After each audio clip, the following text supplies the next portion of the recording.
And just like that, look at that, we're heading into the final days of the month. It looks like the days are just really picking up in speed, and before you know it, it'll be warmer and then hotter days, which sounds pretty nice to me. But welcome aboard. Thanks for looking in here. We appreciate your time. This is the Blue Files. I'm Anwar Knight, and a warm welcome to my West Coast contributor, big part of the Big Blue Marble team. Hello, Christina. How are you doing?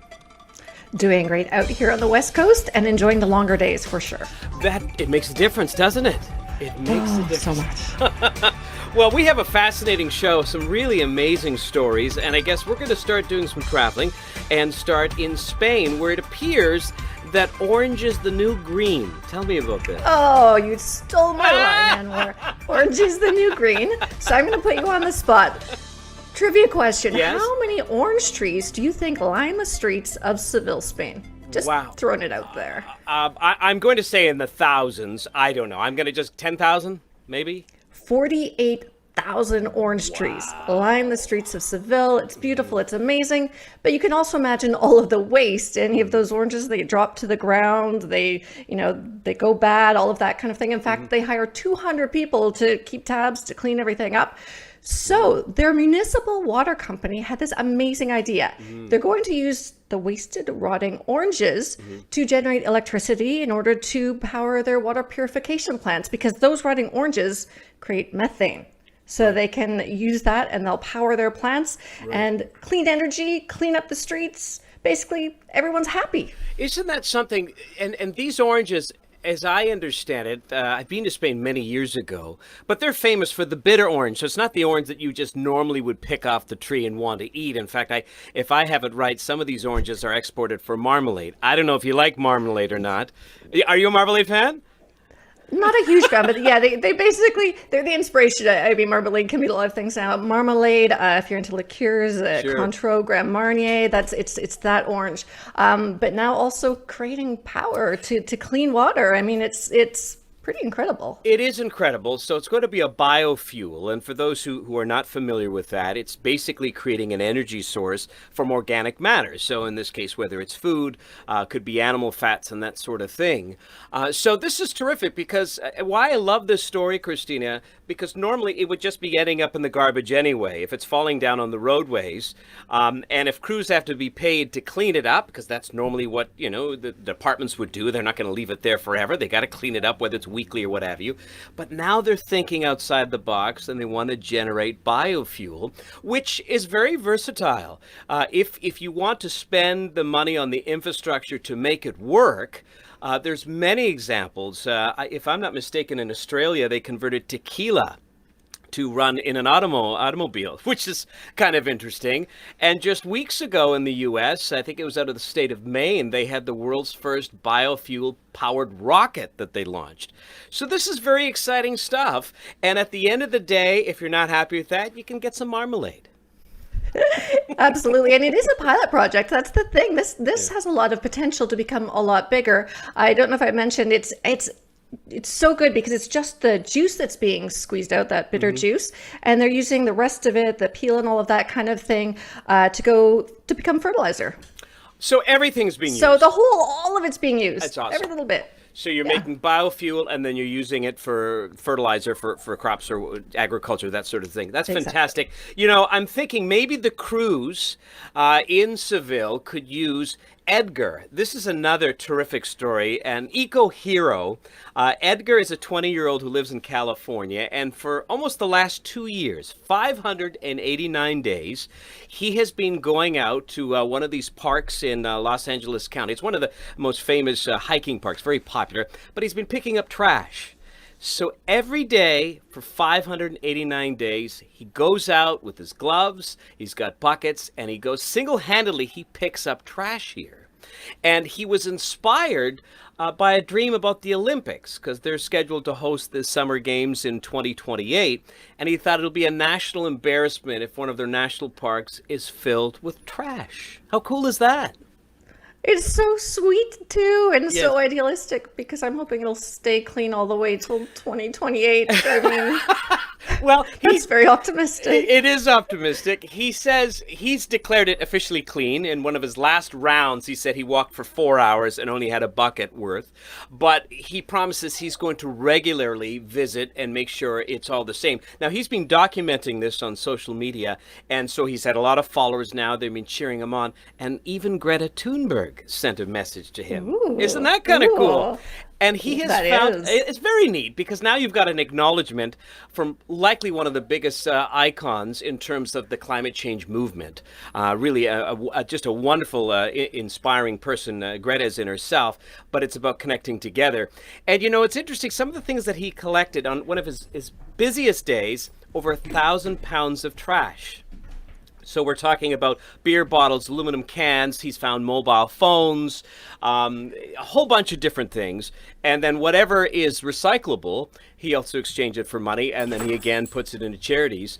And one of them is to be planting some trees. So I just thought this is a fantastic way to engage in your local community. I know you're an avid hiker. I would imagine on your travels, do you see a lot of trash out in the West Coast? It is so disturbing because I always think, who are these people that are outdoorsy enough and respectful of the environment enough that they actually go off, sometimes quite far into the mountains, and then they just leave their Yeah. garbage behind.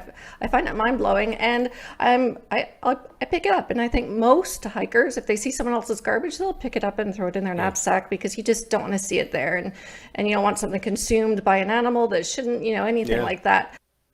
Let's wrap up this edition with the journey at sea. And sadly, this is at the bottom of the sea. This is an alarming story. It is.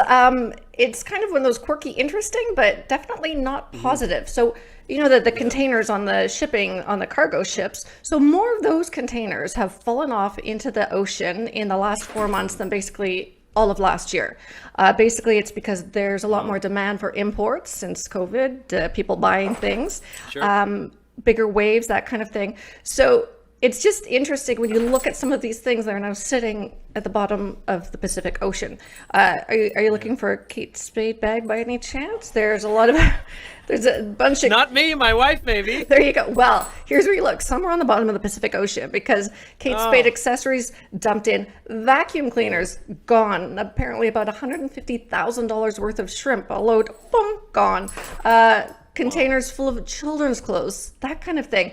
So it's just, it's kind of funny and quirky that things that are there because it's a bit bizarre. But of course, it's not good that these containers are just lying at the bottom of the ocean. Well, and that's the thing. You listed, purses and vacuum cleaners. That's one thing, but I would imagine, I was doing some research for another episode. At any given time, they're estimating 5 to 6 million containers are out on the ocean at any given time. So inside some of those could be something, electronics, batteries, maybe even chemicals, pesticides, and that sort of thing. And let's face it, when it goes down into the ocean, I mean, it's staying in the ocean. Maybe that could be another business where people go as, scuba divers and retrieve some of these materials. But it's going to sit there for a very long time, and the implications are significant. I would imagine, you mentioned the pandemic, because obviously people are doing much more online consuming just because of lockdowns and that sort of thing. I don't see that changing anytime soon. The demand for goods, and it also could be emergency equipment, that sort of thing. But this is going to continue, certainly, for at least the next 6 to 8 months in terms of the demand. Absolutely. And really, what's going to change? There's nothing, unless the ocean suddenly becomes very calm, maybe there'll be no storms over the next 6 or so months. But with that increased demand, a full container ship is the length of 4 football fields. So you can imagine if it's actually full, they don't always, but now if they're going out full every time, it really increases the chances of, there's a phenomenon that there's a certain pattern of waves at a certain timing with the ship. And if it hits, it creates this roll that really kind of flips it back and forth. And that's also what causes these containers to fall off more often than they otherwise would. And I don't think a lot of people, have really had that visual. So obviously we're showing some images now. I mean, you're right. When you say a ship is 4 football fields and they're stacking these containers, they have, 10, 20,000 containers on a ship. And because the demand is there, they're going to, stack it to the max.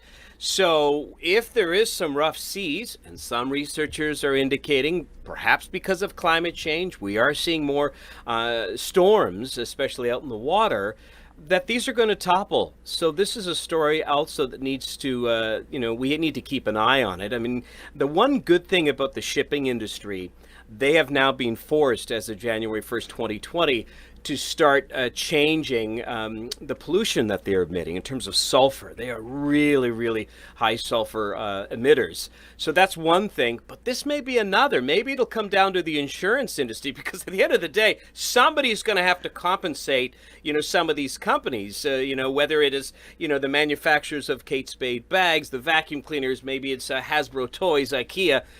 At some point, these people are going to say, okay, I'm sorry you had a storm, but where's my $1.2 million worth of merchandise? Exactly. Right? Absolutely. And another thing they say is factoring into this, because there's an increase in shipments, they're having to go back to using a lot of older containers that otherwise maybe they wouldn't have. So maybe they've got more defects, they're weaker, there's some rusting. So if something starts happening and it shifts everything, then it makes it more likely for things to slide off. So maybe they'll manufacture a whole bunch of new containers and help the problem a little bit.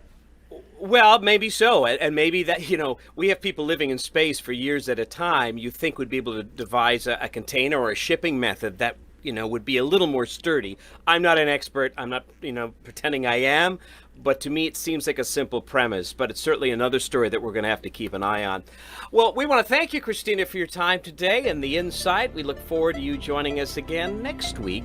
And make sure, if it's a lion or a bear that's been shaking in your room, we're hearing the chains, it doesn't attack you. I'm assuming it's your dog. Yes, he's very excited. There's a bird going by. There's, my foot to look at. I don't know. He's going back and forth. You heard that. I'm trying to pet him. Stay quiet. Yes. Although he kind of looks like a bear sometimes. Yes. No problem. It's always nice to have the whole family a part Taking of the part. show. Yes, he's supportive. Taking part. I love it. Have yourself a wonderful day. We look forward to connecting with you next week, Christina. Talk to you then. Thanks. Christina Stevens, our West Coast contributor.